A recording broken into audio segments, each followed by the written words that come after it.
Hey everybody, welcome to Round the Twist, episode 362. It's June 16th, 2019, and we're fighting nap time right now. So I have strawberry cheesecake, wave coffee, strawberry wave cheesecake, some strawberry cheesecake variation of coffee from San Marco with me. It's in my Polly Studios mug. Doctor Who theme, nevertheless, she regenerated. And I just noticed this last week. Okay, I got this at Interweave Yarn Fest. At the base of their handles, they have a little paw print. How cute is that?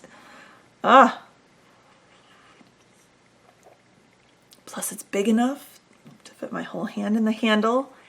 And it's big enough to hold my bucket of coffee. So very happy with that. So, 2 weeks. How y'all been? We've had Estes Park. Today is Father's Day here in the US, so everyone who's a dad, happy Father's Day. Spent the morning, I made waffles and eggs for everybody for breakfast. Hubby brought the kids downstairs while I was doing some other, I'm sorry, I'm kind of crooked here. Doing some other household-y stuff, and was playing a very old video game that I don't know how many of you will remember this from way back, called Jet Force Gemini. And hubby got this on some retro gaming package on his Xbox One. And so spent the morning with the kids, and he queued that up. We got batteries in the second controller, and each of the kids got to take their turn as Floyd, which is this little indestructible robot that follows the main character around, and basically you just get to shoot things, shoot the bugs that are the bad guys, and blow them up.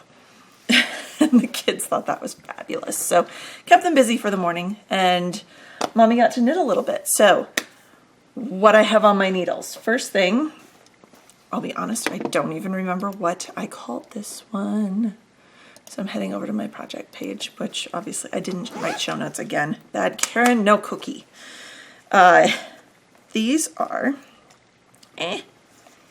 socks for me. That's all I know. Did you open that tab, computer?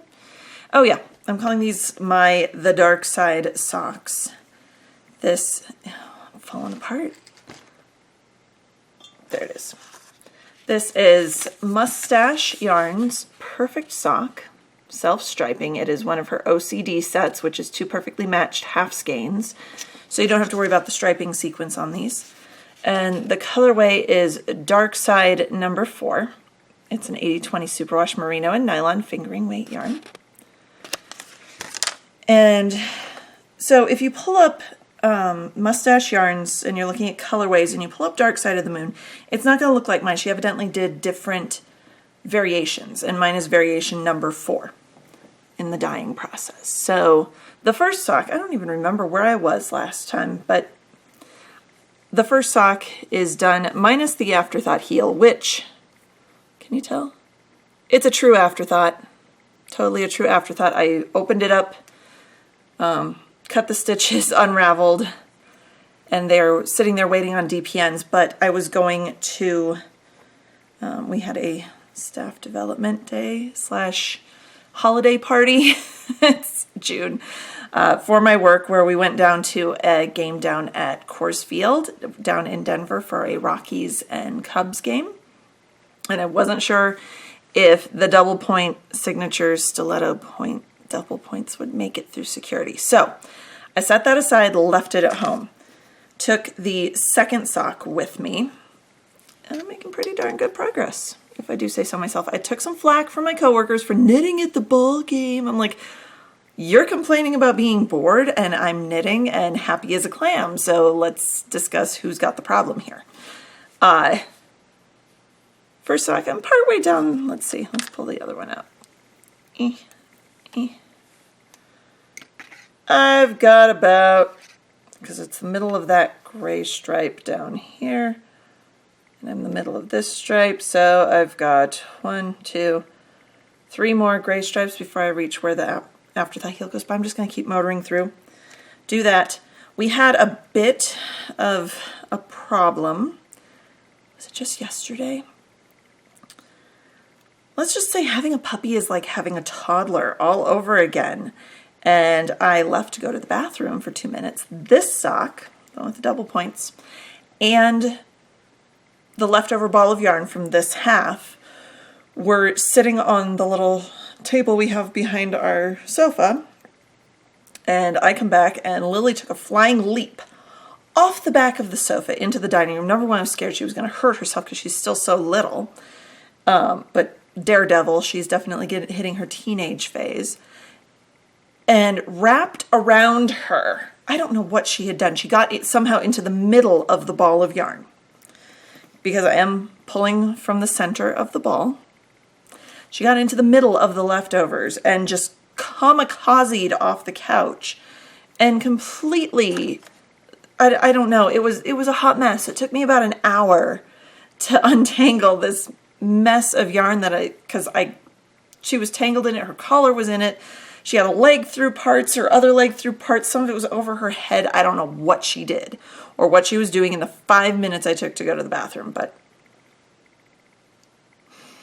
had to step away. But first sock is done minus the heel. Second sock is partway down the leg. This is still my drag along, knit everywhere knitting, so it's coming along. Coming along. Nice mindless thing to do. Oh, here's the rest of that ball. Little bitty, a little bigger than a golf ball. What's left to do? I'll have plenty for the heel. I'm not worried about that. Second thing that I'm working on. Oh, I didn't, needles are a US 1, 2.25 millimeter, and I'm going to do that same crystal afterthought heel that I've done in the past before. If you search on Ravelry for the crystal afterthought heel, CHRYSTAL, you should be able to find it. It was a free pattern through Knitty, if I remember right. Second thing is my worsted boxy. This is by Joji Locatelli. And last week, let's see, where's my thing? You can see my progress marker right there. You can also see I definitely changed balls of yarn in a hand-dyed. Oh, that's terrible. Totally not ripping it out because I am so close to the 20 inches. The size I'm knitting, I believe I'm knitting a medium, and I'm knitting this up on a US 9, yes, a 5.5 millimeter needle. It's knitting up fast. That giant ball that I showed you 2 weeks ago, this is what's left of it. This sad, pathetic little pancake, which I should be able to get most of it put on tonight. But let's do a quick measuring thing here because I haven't had a chance to lay this out on a flat surface. To do this, I have my knit kit here. We'll see where I'm at. Last night I measured it kind of on my lap and I was at about 18 inches. But you should never measure things on your lap. It's just lying to yourself. I'm at 19.5 inches. So I need to do about 3-ish more rounds. Ow. Totally zipped that into my finger and that hurt. 3 more rounds and I'll be able to start shaping for the shoulders. Yay.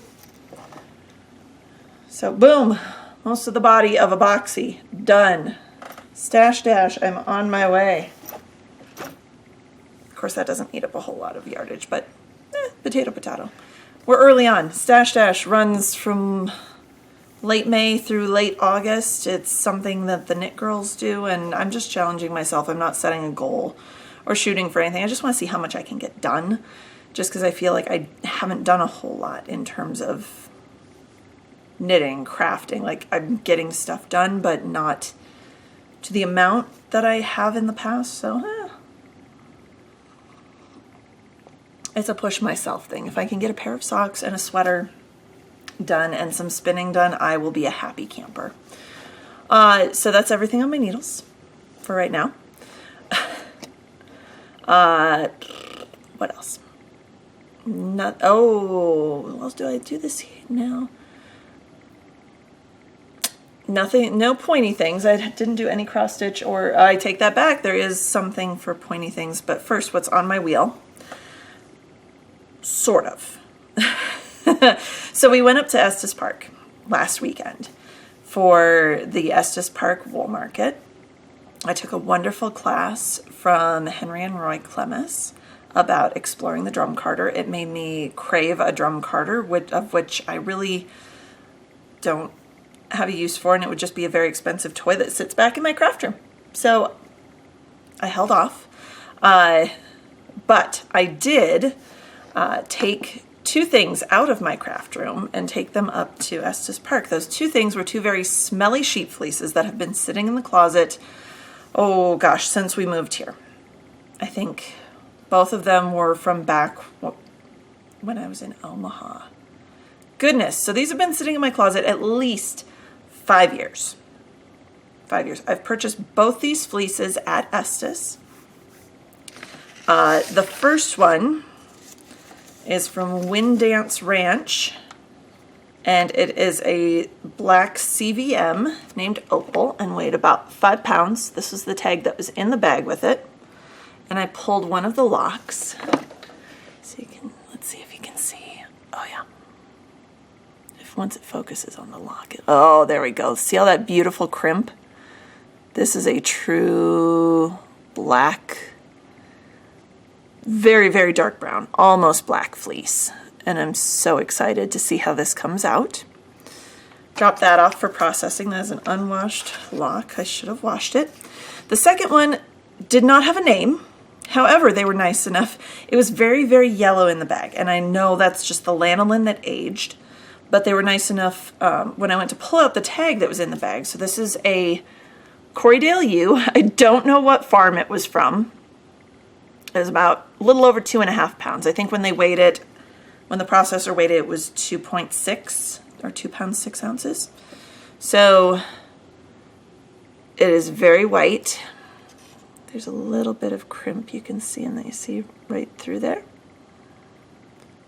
So I'm going to have a very white washed fleece and a very dark washed fleece, washed, processed, and sent back to me in roving. So I'm so excited. Oh my goodness, you have no idea how excited I am. Plus, my hubby's excited because my craft room doesn't smell like sheep poop anymore. Because even though they were in bags, you open that closet door and whoo, it smelled. It was so bad. I didn't mind it, but he didn't really ever venture in there unless I asked him to. So I dropped those off with the processor, which is local to Estes Park. It's called Willow Creek Fiber Mill, and they said they'll have them back to me sometime in 4 to 6 months, which I told them, hey, no worries. It's not like I'm wanting to spin it tomorrow anyway. Not a big deal. So it's June, anywhere from sometime between October and December. So fall through Christmas. Sometime in there I will get 2 processed fleeces back, and I'm very excited. Yay! Spinning. Need to get back to spinning. Really, really, really do. So it's with them. It is in very good hands. And yeah. So that's what in the future will be on my wheel. So various and sundry, like I was talking about, we went up to the Estes Park Wool Market, took a wonderful class on Friday. The only time I purchased something was during the market preview, the student preview. That was Friday evening. And this is the only thing I purchased. This is the sad part. The only thing I purchased was a kit from Fiber Optic. It seems like that's been my theme the last couple of years, is I see Fiber Optic and it go, ooh, shiny, and that's where I go. I got the yarn to make a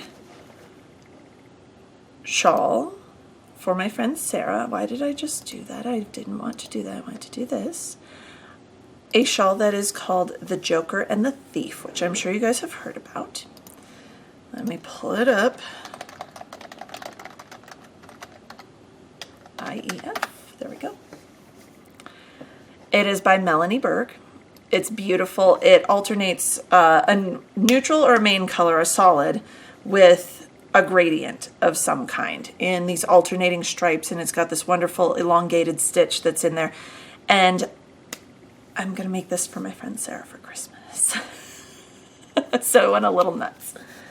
And I had a different color of this gradient picked out, and then I went straight back to this one when I saw it. It's like, ooh, never mind, I'm putting this other one back. So I got Fiber Optic Yarns, her cashmere yarn. Cashmere, which is 80% superwash merino, 10% cashmere, 10% nylon, in the colorway Sterling, which is this gorgeous, it's kind of the same gray as my shirt. Slight lighter tone, but a silver gray. And then I got a 6-pack of the cashmere yarn, which is the same blend. Can you guys see it?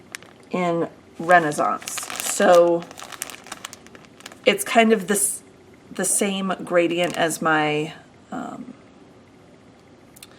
the old Knit Girls gradient. This is probably the same thing that's been renamed, and it's her, if you're getting the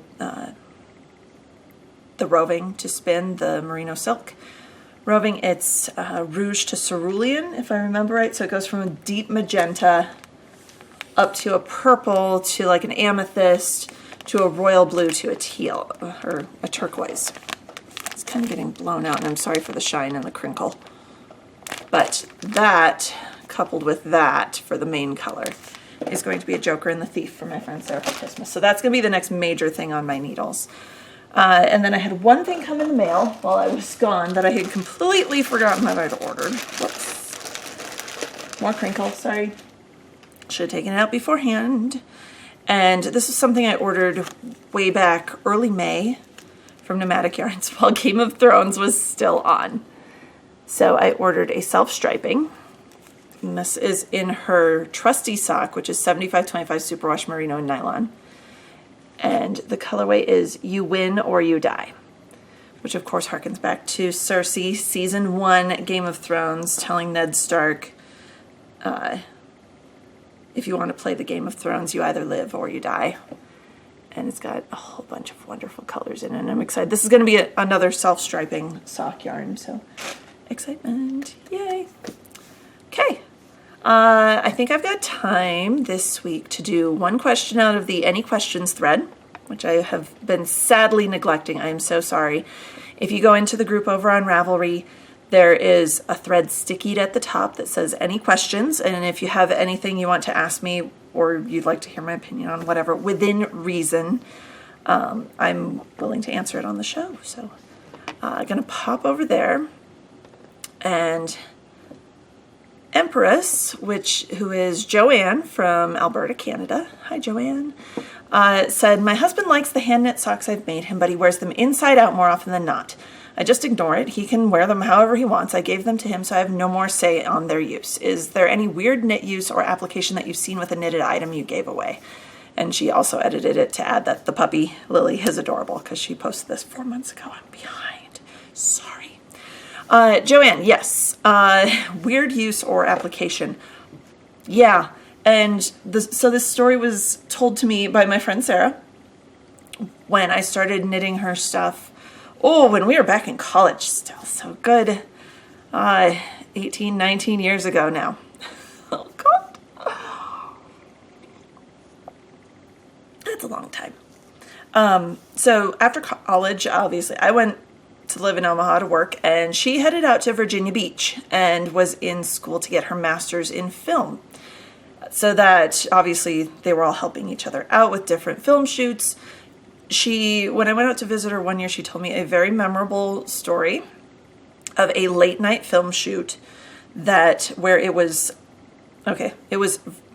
she said it was freezing cold. I'm like, you're from Minnesota. That is not freezing cold. It was Virginia Beach cold, which is a different kind of cold than Midwest cold. I think she said it was like in the high 30s. It was raining. It was wet. It was that bone-chilling cold that even though it's not snowing, it like seeps into your bones and you just can't get warm. So they had multiple nights of a night shoot for this film they were doing. And everyone was just freezing. So she runs back to her apartment, gathers every knitted thing I have ever made her. And at that point, that included maybe 2 pairs of socks. We're up to like pair number 14 or 15 now. 2 pairs of socks. There was a couple of felted purses, a lace shawl, an Afghan. I don't even know what all else. I just remember her telling me that people were wandering around, especially like the camera people and everything, wandering around with socks on their hands. One guy was wearing the felted bag, one of the felted purses as a hat. Multiple people like huddling together under the Afghan. I think she said their male director was wrapped up in the lace shawl and loving it, like wearing it like a babushka. Like, yeah. Doing one of these things with it because he was so cold. Yeah. So, multi-purposing basically was, and I loved it. I loved it. And we had a little get-together potluck while I was there. And I was introduced to everyone as, this is Karen. This is the one that made all that knit stuff that saved us on that film shoot. And I got so many hugs and everyone was so grateful and happy, and a lot of requests for knitted stuff, which I knew I couldn't follow through on, so I had to turn them all down. So yeah. That's probably the weirdest, was the felted purse as a hat, but you know, that would make a really warm hat. So hey, kudos on them for purposing things that I had made into something useful, even if it wasn't maybe their intended use. Awesome. I'm glad it could be of use. But yeah, socks as mittens. We've done that before multiple times, even with the kids. It's like they come out wearing them.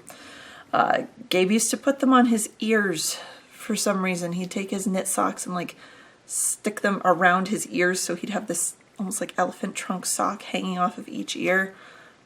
Hasn't done that for a few years, so probably the socks on ears thing was probably about the weirdest thing I've seen, but yes. Hope that answered that, Joanne. Yeah, so we're going to wrap this up for this week. I'll see you guys in another couple weeks. Oh, because I know someone will ask, this that I'm wearing, this is the Traveling Woman. It was supposed to be a shawl. It's more of a shawlette. I believe it's, oh goodness, now I can't remember even. Hang on.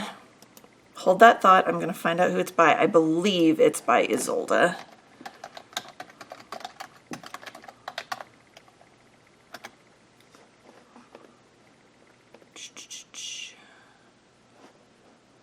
Nope.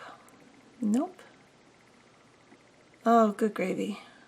Don't tell me. I know this was called Traveling Woman. Oh, there it is. No. Yes. Yes. Haha. 1L.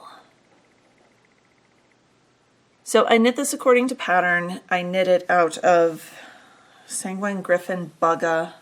Don't ask me the color. It's probably over on the project page. That would probably be the easier way for me to go. But Lord, I knit this so many years ago. Who knows if it's even in here. This shawlette is from back before my hubby and I were dating, or I think even working together. I might not have even taken a picture of it. That's scary. That means it's really old, guys. Really old. Oh, yeah, I didn't even take a picture of it. So it's up on my blog. It's Traveling Woman by Liz Abinante, Abinante. Sanguine Griffin Skinny Bugga in Sea Star. There we go. Finished this on a vacation at a log cabin with my parents in 2010. So this shawlette is 9 years old. I just keep it down here for something to throw on if I'm cold. It usually goes around my neck. That tends to warm me up fastest. And yeah, could use a good blocking. The hem rolls quite a bit because it's all stockinette. But yeah, that's what I'm wearing, so yay. If you guys have any questions, honestly, hit up the Any Questions thread over on the Ravelry board. And I guess I'll see you guys in a couple weeks. Until then, happy knitting.